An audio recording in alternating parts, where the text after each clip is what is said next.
नमस्कार, मैं हूं राम प्रकाश राय। महिला आरक्षण को लेकर के बड़ी खबरें आना शुरू हो गई हैं। दरअसल ये जो विषय है वो एक ऐसा विषय हो गया है कि इस पर सत्ता और विपक्ष एकमत हैं, एक राय हैं, पर उसके बावजूद भी महिला आरक्षण का जो बिल है वो फाइनल नहीं हो पा रहा है, पास नहीं हो पा रहा है। हालांकि लगभग 3 दशक से ये मुद्दा जो है चर्चा में बना रहता है और गाहे बगाहे समय समय पर ये अचानक से जो है वो चर्चा इसकी शुरू हो जाती है। दरअसल महिला आरक्षण का जो मुद्दा है वो इसलिए ज़्यादा महत्वपूर्ण हो जा रहा है अब कि आज जब संसद का विशेष सत्र बुलाया गया तो संसद के सत्र के पहले दिन जब प्रधानमंत्री नरेंद्र मोदी का भाषण खत्म हो गया, उसके बाद जब अधीर रंजन चौधरी भाषण दे रहे थे, अपनी बात कह रहे थे, तो उसमें महिला आरक्षण को लेकर के सोनिया गांधी ने खास तौर से इंटरप्ट किया। महिला आरक्षण विधेयक को लेकर के सोनिया गांधी ने अधीर रंजन चौधरी को याद दिलाया और उसके बाद अधीर रंजन चौधरी ने इसकी मांग की कि ये बिल लाया जाए इस विशेष सत्र में। हालांकि इस विशेष सत्र जब से ये अनाउंस हुआ था तब से लगातार इस बात की जब जो कयास लगाए जा रहे थे मीडिया में जिस चीज़ को लेकर के कि क्या क्या मुद्दे ऐसे हो सकते हैं जो लाया जा सकता है, उसमें ये मुद्दा प्रमुखता के साथ बना हुआ था। बार बार और लगभग सभी मीडिया रिपोर्ट्स में ये बात कही जा रही थी, इस बात का जिक्र हो रहा था कि महिला आरक्षण का बिल इस बार जो है इस विशेष सत्र में ज़रूर लाया जाएगा। इसके पीछे की जो वजह बताई जा रही थी वो ये कि सरकार भी चाहती है कि महिला आरक्षण विधेयक ला करके और महिलाओं को अपने साथ खींचा जाए, अपने साथ जोड़ा जाए। जिस तरीके का कुछ काम भारतीय जनता पार्टी और उसकी सरकार ने 3 तलाक को लेकर के किया था, वहीं दूसरी तरफ विपक्ष भी इस मुद्दे पर जो है आधी आबादी पर नज़र बनाए हुए है। वो भी इसका हमेशा से समर्थन करता आया है। तमाम दल जो पहले किन्हीं किन्हीं कारणों से इसमें कुछ बदलाव के साथ इसका बदलाव ना करने के चलते इसका विरोध कर रहे थे, वो भी इस समय महिला आरक्षण विधेयक लाए जाने की बात कर रहे हैं, मांग कर रहे हैं। इन सब के बावजूद भी जब संसद के विशेष सत्र के एक दिन पहले सर्वदलीय बैठक की बात हुई थी, सर्वदलीय बैठक बुलाई गई थी, तो उस बैठक में जब तमाम दलों ने इस मुद्दे को उठाया था तो सरकार की तरफ से ये बात कही गई थी कि जब सही समय आएगा तब इस पर कोई फैसला लिया जाएगा।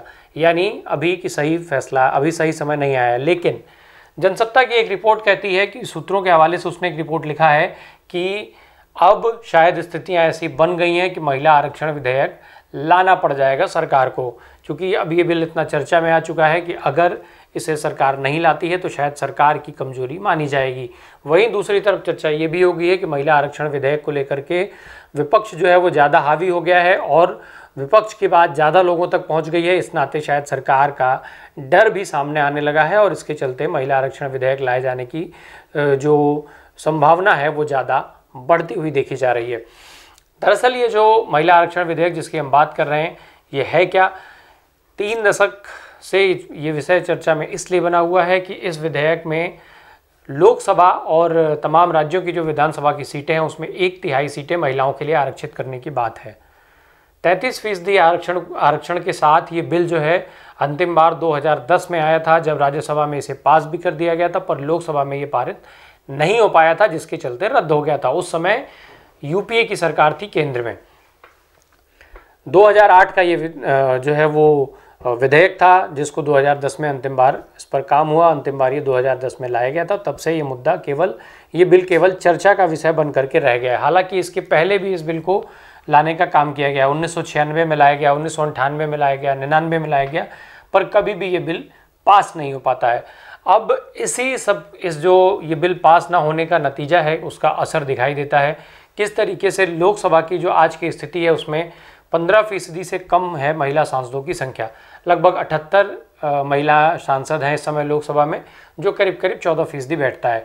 वहीं जो हम राज्यसभा की बात करें तो ये जो प्रतिनिधित्व है महिलाओं का वो लगभग 14% के आसपास वहाँ पर बना हुआ है।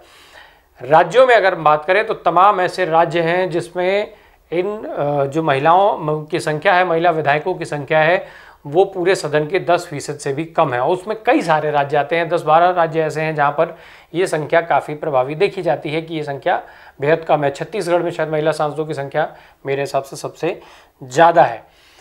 कुल मिला कर ये है कि अगर महिलाओं की जो महिला आरक्षण का जो विधेयक है अगर उसको सरकार नहीं लाती है तो अब शायद उस पर चर्चा इतनी ज़्यादा हो चुकी है कि उस पर ना लाया जाने को लेकर के विपक्ष के पक्ष में ये माइलेज जाएगा कि विपक्ष के बार बार कहने के बावजूद, बार बार मांग करने के बावजूद ये जो विधेयक था इसको लाने का काम सरकार की तरफ से नहीं किया गया। और अगर विपक्ष इस मैसेज को लेकर के महिलाओं तक पहुंचने में कामयाब हो जाता है तो भारतीय जनता पार्टी, जिसने 3 तलाक के बाद ये दावा किया था कि मुस्लिम महिलाओं ने भी उसको बढ़ चढ़ के वोट किया है, वहीं शायद स्थिति ये बन जाए कि महिलाएं जब समझ लेंगी तो कहीं सरकार के विरोध में जाकर के ना खड़ी हो जाए। जैसा पहले से देखा जा रहा है कि महिलाओं को लेकर के सरकार पहले से ही परेशान है, अपने महिला जो उनके पार्टी में जो नेता हैं वो बगावती सुर में हैं। तो ऐसे में महिला आरक्षण का विधेयक अब सरकार के लिए करो या मरो की स्थिति में आकर के शायद वो खड़ा हो गया है। और देखना ये होगा कि सरकार अब इस विधेयक को इस विशेष सत्र में ले करके आती है कि नहीं, और अगर नहीं ले करके आती है तो उसका क्या परिणाम लोकसभा चुनाव में पड़ता है, या ले करके आती है तो माइलेज किसके पक्ष में जाता है, सत्ता पक्ष या फिर विपक्ष। धन्यवाद।